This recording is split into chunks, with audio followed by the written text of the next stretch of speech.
नमस्कार, स्वागत है आपको और आपके साथ मैं हूं स्मिता निशाल। शुरुआत करेंगे सिवान से आ रही बड़ी खबर के साथ, जहां पर जेडीयू के पूर्व विधायक ने यह कहकर खलबली मचा दी है कि बिहार में गठबंधन कब तक रहेगा, कब टूट जाएगा, ये कोई नहीं जानता। आपको बता दें कि जेडीयू के प्रदेश अध्यक्ष उमेश कुशवाहा ने आज कार्यकर्ता सम्मेलन में पार्टी के कार्यकर्ता सम्मेलन में भाग लेने के लिए आए थे। इस दौरान प्रदेश अध्यक्ष की मौजूदगी में बड़हिया से पूर्व विधायक श्याम बहादुर सिंह ने बड़ा बयान दिया। उन्होंने कहा कि बिहार में गठबंधन कब रहेगा, कब तक और कब टूट जाएगा, ये कोई नहीं जानता।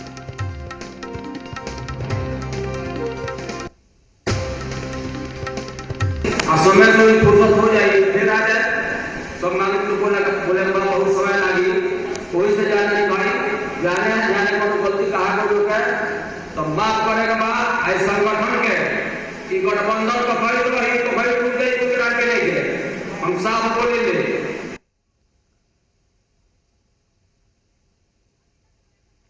हमारे साथ हमारे संवाददाता अमित जुड़ चुके हैं ज्यादा जानकारी के लिए। अमित, कैसी खलबली और किस तरीके की स्थिति, अभी इतना बड़ा बयान दिया है गठबंधन को लेकर जिसको संभालने में लगातार मुख्यमंत्री और दूसरी तरफ बीजेपी के प्रदेश अध्यक्ष लगे हुए हैं। बता दें कि जो पूर्व विधायक श्याम बहादुर सिंह हैं, ये जदयू के विधायक थे और ये हमेशा से अपने बयानों को लेकर चर्चाओं में रहते हैं और नीतीश कुमार के काफी चहेते माने जाते हैं। और इस बार भी उन्होंने प्रदेश अध्यक्ष के सामने ही, मंच के सामने ही उन्होंने इस तरह के बयान देकर सियासी भूचाल तो जरूर ला दिया है। और जब बयान दे रहे थे तो प्रदेश अध्यक्ष खुद इनको देख रहे थे, लेकिन किसी भी तरह की वहां पे टोका नहीं गया और ये लगातार बयान देते गए कि कभी भी ये गठबंधन टूट सकता है। और इन्होंने कई बार जाहिर भी किया है इस चीज को लेकर कि ये गठबंधन जो है ये सटीक नहीं है, ये कभी भी टूट सकता है। और ये मंच पर भी इन्होंने इस बात को कहकर ये तो जरूर साबित करने की कोशिश की है कि जो ये गठबंधन है ये किसी भी तरह से ये मेल नहीं बैठ रहा है और ये गठबंधन टूट जाना चाहिए। अमित, अब इसको लेकर रिएक्शन क्या है और आखिरकार ये किसके मन की बात थी? बड़े साफ गोई के साथ जब अपनी बातें रखते हैं और मुख्यमंत्री के काफी करीबी हैं, तो ये बात क्या इनके अपने मन की थी या वाकई ऐसा चल रहा है पार्टी में? नहीं, जैसे यहाँ की बात बता दे तो यहाँ पर तो वैसा कुछ नहीं है, लेकिन ये हमेशा से ये लगातार बयान देते आते हैं। और इसके बाद जब से ये चुनाव हारे हैं उसके बाद से इनके मन में कुछ न कुछ बीजेपी को लोगों को लेकर कुछ खटास भी हो चुकी है, जिसको लेकर ये लगातार अब अपने अंदर की जो भड़ासे हैं वो निकालने की कोशिश कर रहे हैं। चलिए, बहुत शुक्रिया तमाम जानकारी के लिए आपका अमित। तो श्याम बहादुर सिंह जो अंदर की भड़ास अपनी निकाल रहे थे, लेकिन इस भड़ास में वो क्या बोल गए ये शायद उस समय उन्होंने सोचा नहीं होगा कि इसका कितना बड़ा मतलब निकाला जाएगा एनडीए के नहीं बल्कि दूसरी पार्टियों के द्वारा, क्योंकि इस गठबंधन पर सबकी निगाहें लगातार शुरुआती दिन से ही लगी हुई है, जहां पर भूमिका बदल चुकी है। बड़ा भाई छोटा भाई बन चुका है, छोटा भाई अब बड़ा भाई हो गया है। ऐसे में इस बदले हुई भूमिकाओं में समीकरण कैसे बदले ये सबने देखा और अब आज उनके इस बयान से पटना में सियासत गर्मा जाएगी। हमारे साथ आरजेडी के नेता शक्ति यादव जुड़ चुके हैं, उनसे बातचीत करेंगे। शक्ति यादव जी, पहले तो आपका बहुत स्वागत है और उसके बाद सबसे पहले ये कि क्या कुछ आपकी प्रतिक्रिया, श्याम बहादुर सिंह का जो बयान था आपके मन की बात तो नहीं कह दी आज उन्होंने? देखिए, श्याम बहादुर जी एक्स एमएलए हैं और 2-3 टर्म विधायक रहे हैं। हाँ। तो स्वाभाविक तौर पर उन्होंने क्या कहा उनकी पार्टी का आंतरिक मामला है। एनडीए के अंदर किस तरह की युद्धम बाजार है, उठा पटक है, तय उनको करना है। राष्ट्रीय जनता दल ने अपनी प्रतिबद्धता पहले ही दोहरा चुकी है। राष्ट्रीय जनता दल ने स्पष्ट तौर पर कहा है कि एनडीए के अंदर जो भी कुछ घमासान है वो उनका आंतरिक मामला है, राष्ट्रीय जनता दल नहीं ताक झाक करती। पर इतना मैं जरूर कहूंगा कि बिहार के विकास कहीं न कहीं 4 साल में 4 सरकार बनने के बाद बिहार के विकास की गति थमी है। और निरंतर जो रिपोर्ट भारत सरकार के रिपोर्ट जो आंकड़े बता रहे हैं कि 75% बिन पैसे के काम बिहार के अंदर में नहीं हो रहा है। होम डिलीवरी शराब है, एक पैरेलल इकोनॉमी बिहार के अंदर में खड़ा है, कानून व्यवस्था लचर हो चुकी है, कोई किसी का सुनने वाला नहीं है। तो ये सब आपका ये मानना है कि एनडीए में जो सही साठगांठ नहीं चल रही है उसकी वजह से ये सब हो रहा है क्या? मैं तो पहले जब प्रताप से चलता है, रौब से चलता है शासन। जब किसी भी राजा का इकबाल जब मर जाता है तो तंत्र बेलगाम होता है और लोग अपनी डफली अपनी राग अपनाना शुरू कर देते हैं। बिहार की हालात लबो लबाब यही सामने दिख रहा है। और शक्ति यादव जी, अगर आप विपक्ष में रहे और अगर आप विपक्ष में महागठबंधन कर ले या आप सत्ता पक्ष में आकर आप गठबंधन में सरकार बना ले, दोनों में फर्क यही होता है कि अपनी डफली अपना राग तो आपके गठबंधन में भी हम देखते हैं, लेकिन आप क्योंकि जवाबदेही वाली स्थिति में नहीं है इसलिए शायद आपसे सवाल नहीं पूछे जाते इसको लेकर। नहीं, वो बातें नहीं है। राष्ट्रीय जनता दल ने अपनी भूमिका को जनहित में जन सरकार के सवाल पर, हमारा एजेंडा ही स्पष्ट तौर पर था। हाँ। हमारा एजेंडा युवाओं को रोजगार का था, नौकरी का था। नहीं, आपने शायद मेरे सवाल को समझा नहीं।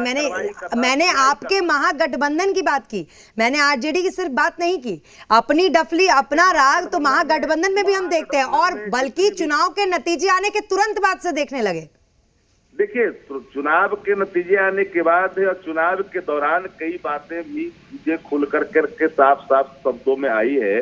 देखिए, आंतरिक हम समीक्षा कर सकते हैं, कहाँ चूके हुई, कहाँ बेहतर प्रदर्शन करने हमें है, कहाँ हमने नहीं कर पाए जानबूझ करके गलतियां हुई, या फिर कोऑर्डिनेशन में जो बातें हुई उसका वायलेशन होकर के कुछ स्टेप जो हमने लिया उसके कारण मौकी खानी पड़ी। ये सारे चीजों पर तो कहीं ना कहीं मंथन होता है और उसके प्रकटीकरण भी खुल करके सामने आते हैं। लेकिन श्याम बहादुर जी जो जदयू के एक्स एमएलए हैं, उन्होंने जिस तरह से बातें कही है, किसी ने उसको नकारा नहीं, किसी ने प्रतिकार नहीं किया। पूरा वीडियो फुटेज को ठीक है। हमारे साथ संजय टाइगर जी भी जुड़ गए। शक्ति यादव जी, थोड़ा सा आपको इसलिए रोकूंगी क्योंकि इस समय हमारे साथ संजय टाइगर जी जुड़ चुके हैं, बीजेपी के नेता, इसलिए उनके पास भी जाएंगे और आप प्लीज सुनते रहिएगा शक्ति यादव जी वो क्या कुछ कहते हैं। संजय जी, घर फूटे गवार लूटे, भोजपुरी में ये कहावत है, और क्या वही हो रहा है क्या इन दिनों एनडीए में? एनडीए पूरी तरह एकजुट है। हमारी एकता चट्टानी एकता है। हम बिहार की बेहतरी के लिए मिलजुल कर काम कर रहे हैं नीतीश जी के नेतृत्व में। किसी को मुगालते में रहने की जरूरत नहीं है। हमारा गठबंधन बहुत पुराना है, 96 से लगातार हम इस गठबंधन के साथ काम कर रहे हैं और 2005 से लगातार हमारी सरकार है। बीच के कालखंड को छोड़ दीजिए। हाँ। तो हम लगातार आपसी संजय जी, गठबंधन तो पुराना है लेकिन गठबंधन में जो स्थितियां बदली है वो नई नहीं है। कब पुराने नए भाई बड़े भाई छोटे भाई की भूमिका में और छोटे भाई नए बड़े, जब आप साथ साथ होते हैं तो सब बराबर होते हैं, कोई बड़ा भाई छोटा भाई नहीं। देखिए, चुनाव के पहले हमने कहा था कि नीतीश जी के नेतृत्व में सरकार बनाएंगे। हाँ। तो ये नहीं हमने कहा था कि हमारी ज्यादा सीट आएगी तो हम बनाएंगे, उनकी कम आएगी तो वो नहीं बनाएंगे। जब नेता पहले चुनाव के पहले हमने घोषित कर दिया था कि नीतीश जी के नेतृत्व में सरकार बनाएंगे। ठीक है। देखिए, शक्ति यादव जी लगातार आपकी बातों को सुन रहे हैं, मुझे लगता है शक्ति यादव जी इस वक्त हैं हमारे साथ फोन लाइन पे। और शक्ति यादव जी, देखिए यही होता है, यही लाइन मैंने बोली थी, घर फूटे गवार लूटे। अगर उनके नेता अपने दल के कुछ नेताओं से, भले वो हार चुके हैं इलेक्शन की वजह से, नाराज होंगे तो इसका मतलब ये थोड़ी ना है कि विकास रुक जाएगा बिहार का। देखिए, हमने एक बात शुरू में मैंने कहा कि जनता दल यू या भारतीय जनता पार्टी के जो चारों जो लंगड़ी जो अच्छी गठबंधन है उसके अंदर क्या होता है राजद को मतलब नहीं है। लेकिन इतना सत्य है कि 4 सालों में 4 बार सरकार बनानी पड़ी, अवरुद्धे रही विकास। बिहार का जो हमारा ह्यूमन इंडेक्स है कहाँ है, हमारा जो इंटरनल रिसोर्सेज है वो कहाँ है, हम कहाँ आकर के खड़े हैं। ये लोग जो बड़े बड़े, या हम तो चारों सब चीजें मैं ऑन रिकॉर्ड सदन के अंदर में रख करके हमने कहा कि सवालों को उत्तर दे बिहार के मुख्यमंत्री। एक सवाल नहीं निकल सका। कैसा विकास, किस तरह का जीडीपी का, अब सकल घरेलू उत्पाद की बात करते हैं कि हमारा बढ़ा, कौन कंज्यूम किया, हमारा सबसे निचले रैंक पर हमारा सब कुछ है। हम दिहाड़ी मजदूर हमारे पलायन करते हैं, पूरे बाहर जाके काम करते हैं। हाँ। 75% जहाँ पर काम बिन पैसे के नहीं होते हैं। सारा सवाल सामने है, इसलिए विकास की गति अवरुद्ध हुई है। संजय जी, कुर्सी संजय जी, मुझे लगता है आप सुन रहे हैं। यादव ने जदयू को क्या कहा, जदयू ने बीजेपी को क्या कहा, ये अपना जुत्तम माथा फोड़ा फोड़ी करे, सरकार चलावे न चलावे, लेकिन विकास का, बिहार का विकास अवरुद्ध हो रहा है। ये तो सब ठीक है। संजय जी एक आखिरी जवाब आपकी तरफ से। हमने जितना किया, स्कूल खुल रहा है, मेडिकल कॉलेज खुल रहा है, अस्पताल खुल रहा है, अब इनको विकास दिखाई नहीं देता। ये चरवाहा विद्यालय खोलने वाले लोग, बिहार में अपहरण उद्योग चलाने वाले लोग, भ्रष्टाचार में आज कंठ डूबे रहने वाले लोग। और क्या विकास किया था इन्होंने? अगर विकास किया होता तो तत्कालीन मुख्यमंत्री को जेल में रहना पड़ता। किस मामले में जेल में है? ये लोग विकास और इनसे, विकास से इनका क्या नाता है?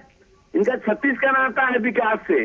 ठीक ये है आतंक राज कायम करने वाले लोग हैं। बिहार का क्या हाल बना रखा था जी, ठीक पूरे है, देश और दुनिया में बिहार। ठीक है संजय जी, लेकिन हम उम्मीद करेंगे कि आगे आप अपने गठबंधन को स्वस्थ तरीके से चलाएं, क्योंकि गठबंधन तो दोनों ही तरफ है, चाहे सत्ता पक्ष में कोई हो चाहे विपक्ष में कोई हो, लेकिन किसका किस तरीके से